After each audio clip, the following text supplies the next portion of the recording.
कुदरत में सब कुछ बहुत साफ होता है, लेकिन इंसानों में ऐसा नहीं है। चीजों को शाखों की तरह काटकर नहीं फेंक सकते। इंसान बीच में अटक जाता है। क्या करें क्या ना करें समझ नहीं आता।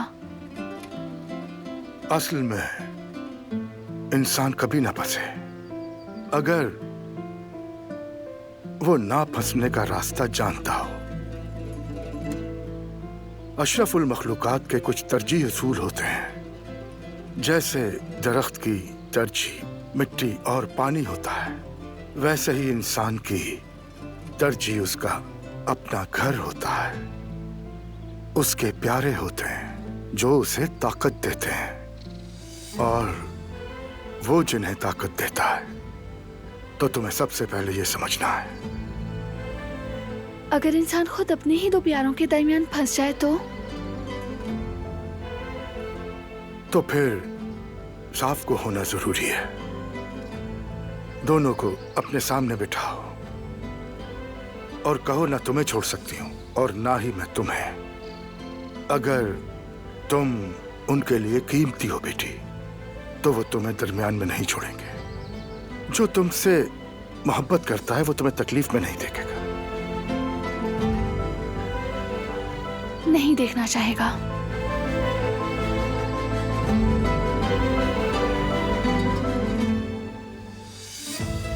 आपकी बातें सुनकर लगता है जैसे जिंदगी बहुत आसान हो।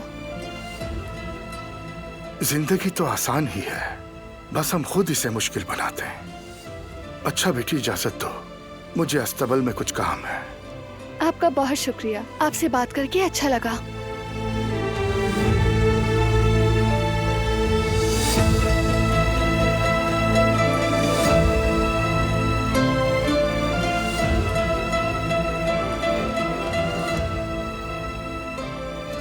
बारान, मैं सब कुछ बताऊंगी तुम्हें।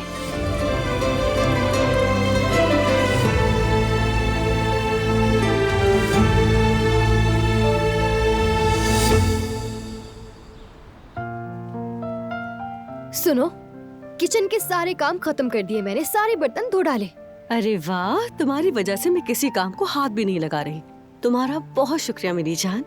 ये तुम कैसी बातें कर रही हो? मैं सिर्फ तुम्हारे लिए तो आई हूँ यहाँ पर। तुम मेरी शर्ट ठीक कर रही हो, मेरे लिए तो बस यही काफी है। मुझे ये वाले काम तो बिल्कुल भी नहीं आते। अरे क्या हो गया यास्मीन, 2 मिनट का तो काम है, ज्यादा वक्त थोड़ी लगेगा। चाहे जो भी हो, अगर मैं सीने बैठ गई तो कम से कम 50 मिनट तो लगेंगे।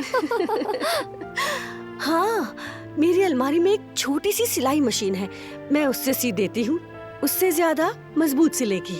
ओके, ठीक है।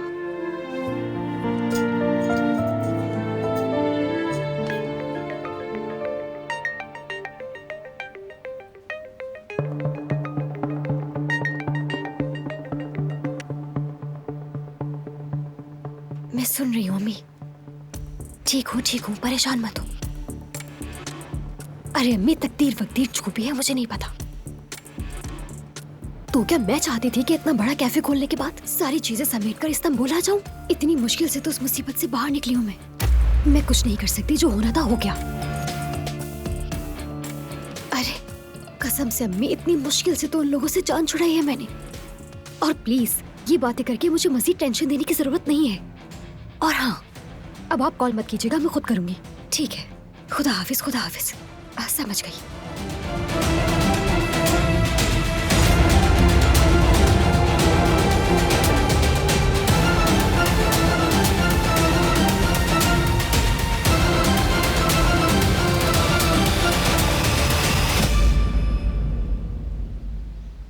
मैं आकर खुद शुक्रिया अदा करना चाहती थी तुम्हारा। मेरी माँ होने के हक को तस्लीम किया, अपने चाचा को मार्दी नहीं भेजा तुमने, और उसे यहाँ रहने की इजाजत दे दी। आखिर तुम भी एक काराबे हो, वो भी इस कबीले के सरदार।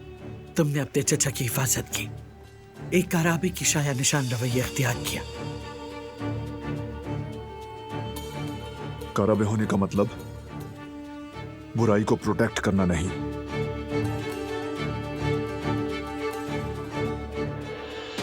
मैंने सिर्फ इसलिए मदाखलत की कि मामला और ना बिगड़े। लेकिन हाँ, मां होने की हैसियत से आप चाहती हैं कि आपकी औलाद यहीं रहे, लेकिन ऐसा सिर्फ फिलहाल के लिए है। एक बच्चा जो दुनिया में आया ही नहीं, उसकी जान ली उन्होंने। उन्होंने एक गलती भी और की तो कभी माफ नहीं करूंगा।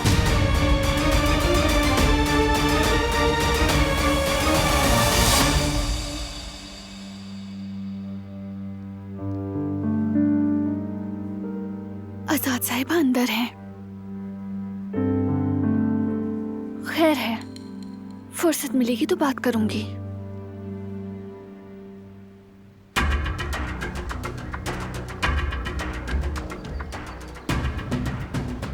फरमाइए हसन साहब।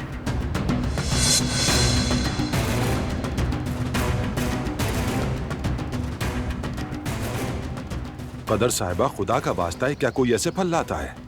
ले जाओ इन्हें, जरा छील कर काट कर लाओ। क्या तुम्हें भी अब काम सिखाना पड़ेगा? ओहो। मैं अभी छील कर ले आती हूँ हसन साहब। हाँ, मैंने कहा है तो लाओगी, जाहिर है। असल बात तो यह है कि डांट सुने बगैर अपनी जिम्मेदारी खुद निभाओ। जाओ।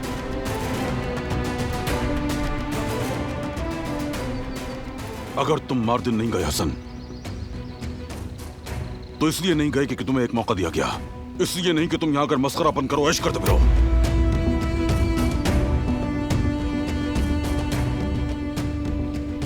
अरे भाई, फल खाने का ऐश से क्या ताल्लुक है? ज्यादा बकवास मत करो हसन, तमीज से रहो। 1 मिनट भी नजर नहीं हटाऊंगा मैं तुमसे, याद रखना। तुम्हारी सांसें गिनूंगा, तुम्हारे हर कदम पर नजर रखूंगा मैं। और अगर जरा सी भी गलती की तो फिर क्या करेंगे आप? और वो भी जरा सी गलती पर? अपने ही हाथों से मार दूंगा मैं तुम्हें हसन।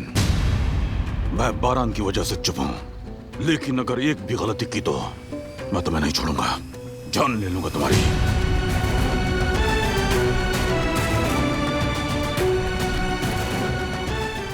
बस कर दे भाई।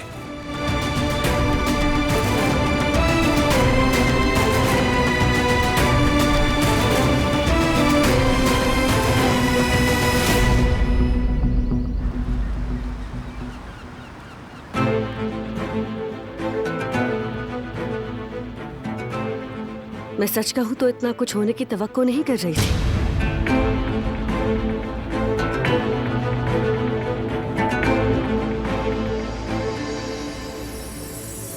देखो, ये पहले से ज्यादा मजबूत हो गई। कितनी खूबसूरती से सिया है, वाकई मानना पड़ेगा। शुक्रिया मेरी जान।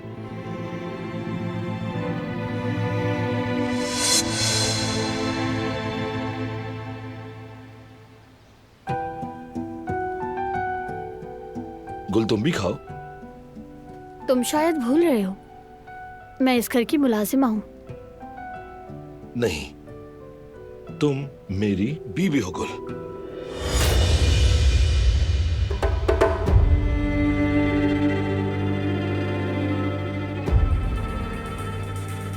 गुल साहिबा, तुमने इस्त्री ठीक से नहीं की।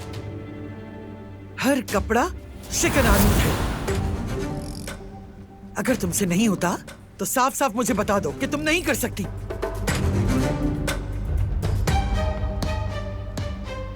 तुमने भी अपना खाना लॉन में लगवाया हुआ होता है, कुछ तो ख्याल करो। नौकरों की तरह रह रहे हो। तौबा अस्तगफिरुल्लाह।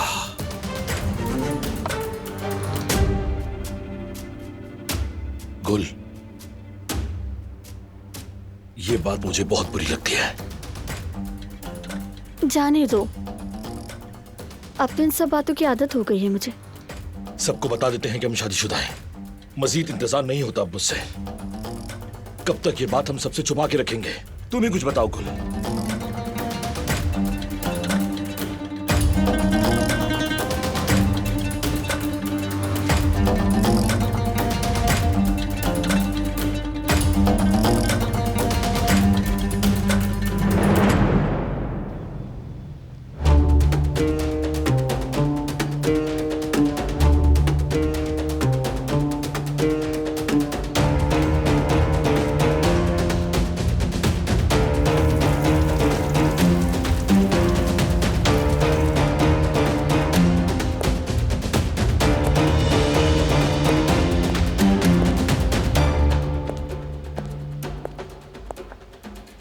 जितना छुपाने की कोशिश कर रहा हूं उतना ही सामने आ जाता है। अगर उन्हें इस औरत के साथ मेरी पार्टनरशिप का पता चल गया तो क्या होगा?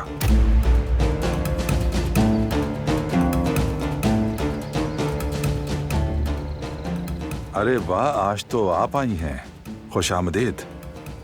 आइए, मैं आपको कॉफी पेश करता हूं। मैं दिलान से मिलने आई हूं यहाँ।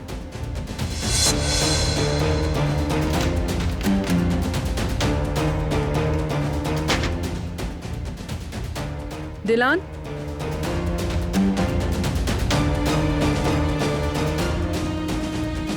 दिलान,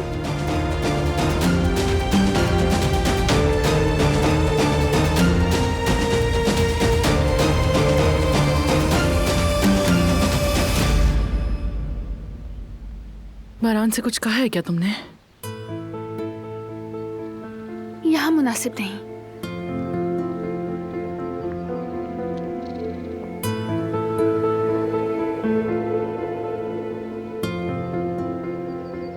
मैंने कुछ नहीं बताया। इसे आसान समझती हैं? जिस औरत ने उसे गोली मारने का हुक्म दिया वो औरत मेरी माँ है, ये बताना आसान है क्या?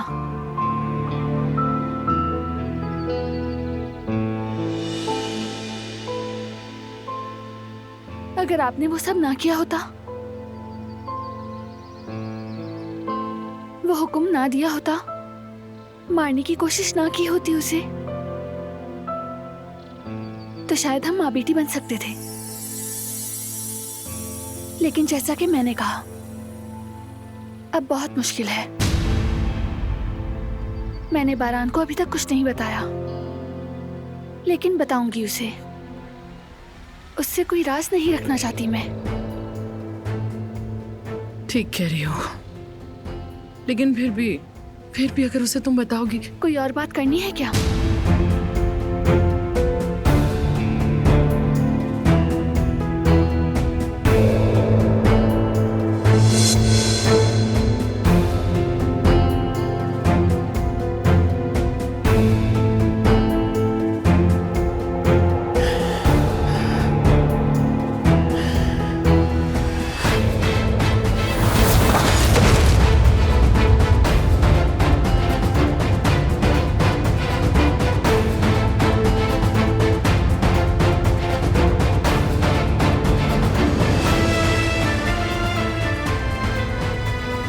सबिया साहिबा, सबिया साहिबा।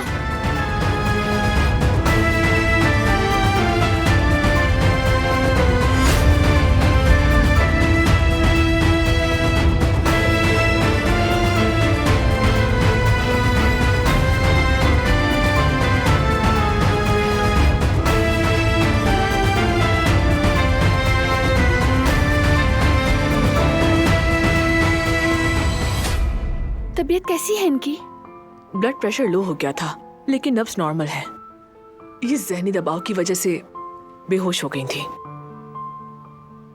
थोड़ा आराम करेंगी तो ठीक हो जाएंगी, आप लोग फिक्र मत करें। सब मेरी वजह से हुआ।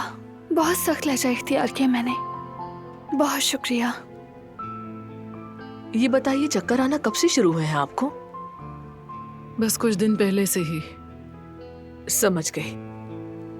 इन्हें मजीद मुआयने की जरूरत है। कोई अंदरूनी मसला भी हो सकता है, नजरअंदाज नहीं कर सकते। नहीं, जरूरत नहीं, मैं ठीक हूँ। आपको आराम करना चाहिए, लेटी रहें। मगर ये ठीक कह रही हैं, आपको थोड़ा सा और आराम करना होगा। इजाजत हो तो मुझे जाना है, एक और मरीज को देखना है। मैं आपको बाहर छोड़ाता हूँ, चलिए।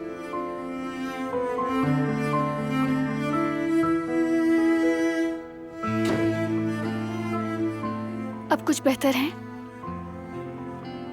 मैं तुम सब पर बोझ बन गई। मजीद तकलीफ देने से पहले जल्द से जल्द घर जाना चाहती हूँ। मैं आपको इस हालत में नहीं छोड़ सकती। आपका ठीक होना जरूरी है। लेकिन देखें, जिद ना करें।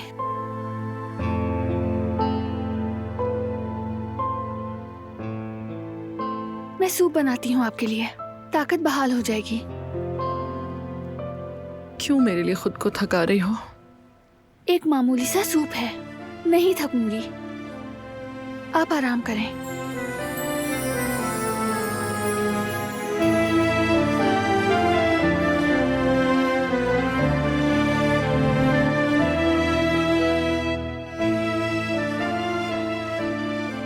मेरी रहम दिल और सच्ची बेटी।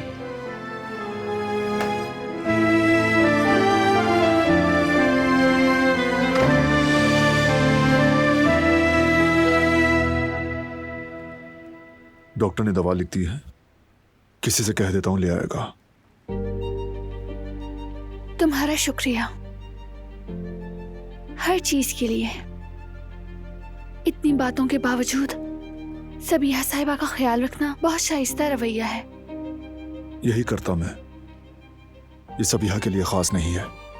मैं सूप बना लाती हूँ। यही मेरी बात सुनो, मैं उस पर भरोसा नहीं करता दिलान। मैं कई बार कह चुका हूं, उस औरत का माजी बहुत तारीक है। शुरू से ही वो हमसे कुछ छुपा रही है। तुम्हें भी उस औरत से दूर रहना चाहिए। मैं जानता हूं तुम्हारी नीयत सबके लिए साफ है, पता है मुझे, लेकिन वो इसकी मुस्तहिक नहीं। इसीलिए उस पर भरोसा मत करो दिलान। हो सकता है वो इतनी बुरी ना हो। अगर कोई राज है भी तो शायद उनके पास उसे छुपाने की कोई माकूल वजह हो। आखिर हम इंसान हैं, बेकसूर हो सकते हैं। बेकसूर इंसान रिलैक्स होता है, सच्चा होता है, छुपाता नहीं है, वो ऑनेस्ट होता है। और अगर कोई कसूरवार हो तो वही चीजें छुपाया करता है दिलान। आखिरी बार कह रहा हूं, वो औरत काबिल एतमाद नहीं है, तुम्हें नुकसान पहुंचा सकती है। जैसे ही ठीक हो उसे उसके घर भेज देंगे। मैं अब उसे तुम्हारे पास नहीं देखना चाहता।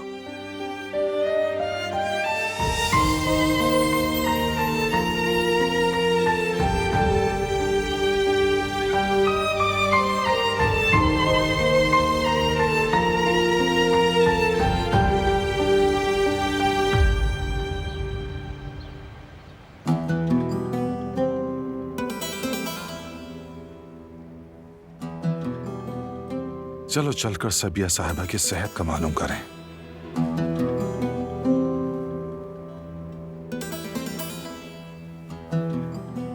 नहीं, ये शर्ट तो मुझे बहुत फीका दिखा रही है। कोई हल्के रंग की शर्ट पहननी पड़ेगी।